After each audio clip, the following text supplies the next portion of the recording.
Hi guys, welcome back to the channel. It's been a week and I've been using the Moto G8 Power, and this is basically my full review and my thoughts on this smartphone. Oh. Hello, Moto. Phone call. Hello? Hello mate, you right? Yeah, no,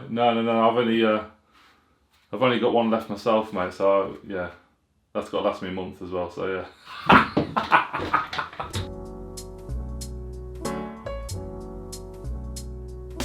So the Moto G8 Power retails at £220, and it's not going to win awards for the most striking and best looking smartphone out there. It has a plastic back. It does look nice, but it can feel a little bit cheap because of that plastic back. But it is a solid device, and you strip it around to the front. It's got a lovely 2300 by 1080p 6.4 inch display with the punch hole front facing camera, and it's an IPS LCD touchscreen, which is vivid, sharp and has good viewing angles. It does have an aluminium frame, so it does feel very solid and comfortable to hold in the hand.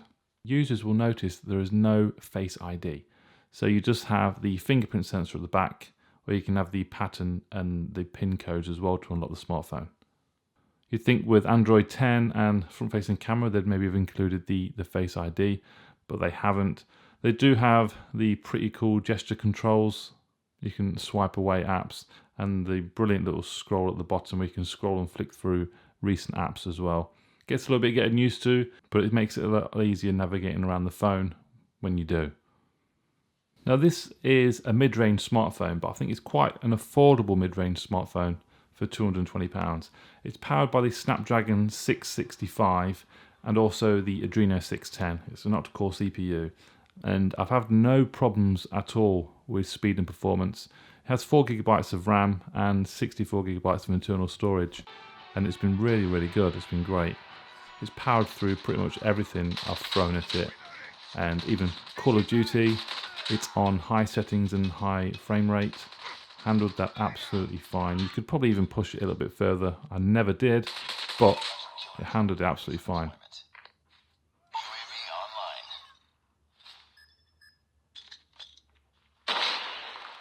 up, team. Enemy UAV spotted. Hunter-killer drone deployed.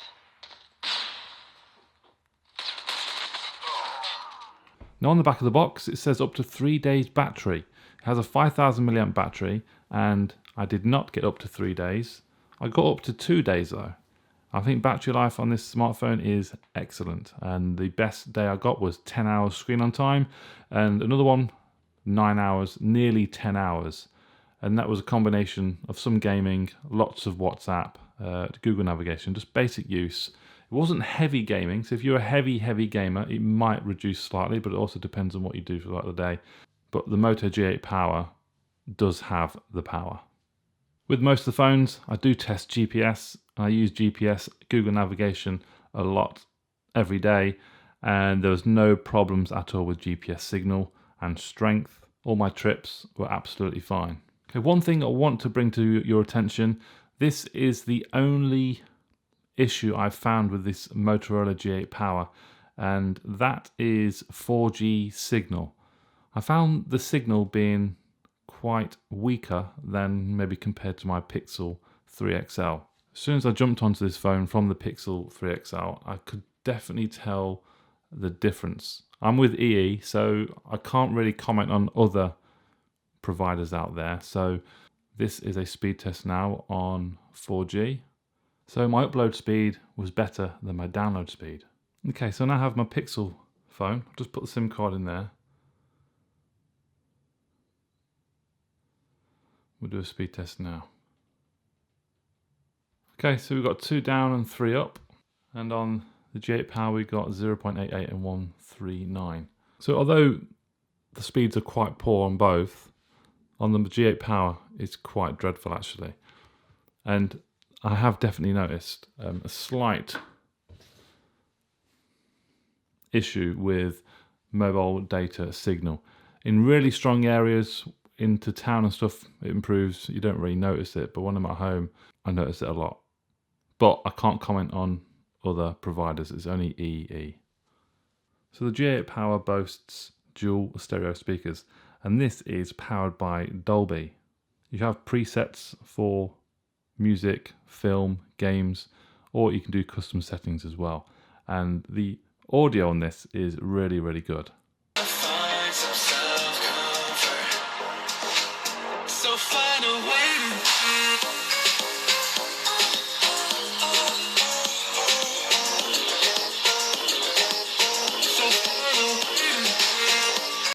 Definitely fills the room with the dual speakers, and you can go into more depth. You can edit, you can alter the EQ, and you do have other presets, bass, vocals as well. So it's very configurable.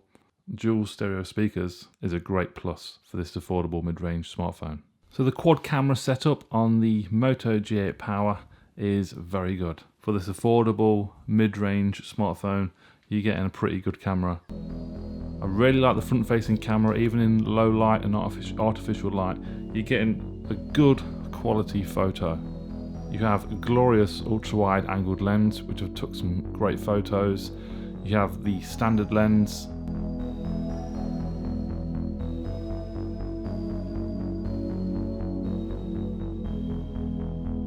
And you have the ×2 telephoto lens, so you can get a little bit closer on subjects, and the quality on that is pretty decent as well. You also have the macro lens. You can get really, really close here, right onto a brick wall with the cement in the middle. You can see all the bits of detail in there. That's really good. And portrait mode, bokeh effect, applies really well. Edge detection is good. Sometimes the finer detail around the edges gets a little bit lost. Now if we jump on to video, this is 4K capable. There is no stabilization, and you can see this here. So this is 4K footage then on the G8 Power. No stabilization setting on here. It's a cloudy day out. I'm just walking along now. It's not too bad, does it? For 220 quid. But if we switch to 1080p, this has stabilization enabled, and this is so much better. So now we're on standard 1080p with the stabilization enabled, and you can see the difference. Really, really stable. That's me walking now, and yeah, quite impressed with the stability on here. Nice and stable. Let me know what you guys think. Also notice the quality in slow motion is very good as well. Some of these maybe cheaper budget devices or cheaper mid-range devices can produce quite a lot of noise in these slow motion videos. I was quite impressed with this.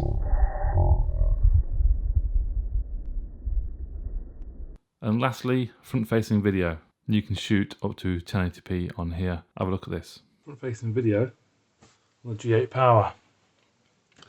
Directly in front of a window here, and quality is good. Quite impressed with the front-facing camera. There's no stabilization on it though. And further back. So this is 220, 230 pounds, and quite impressed. Let's go into the dark area now. A little bit of noise setting in there, but not too bad. Let me know what you guys think of the front-facing camera, because I quite like it. It's cool. So that's my review done, guys. I really hoped I've included all the information you need to really make a decision whether you want to buy this smartphone or not. The only issue I've come across on this device was lack or low signal for mobile data. Everything else is really, really good. The battery life is excellent, beautiful display, dual speakers, great performing smartphone, speed and performance, capable of gaming, Call of Duty on high graphical settings as well. A really good camera. Not the most beautiful of looking. I mean, it's nice. I've seen stunning smartphones. I prefer glass backs myself. It feels nice and premium. but it does feel comfortable and good in the hand. 6.4-inch display. So yeah, I think it is a really, really good phone. Hopefully they can improve on the signal for mobile data. Yeah, so thank you very much for watching. Please pop any comments down below. Give the video a thumbs up. Subscribe to my channel and wash your hands. Cheers.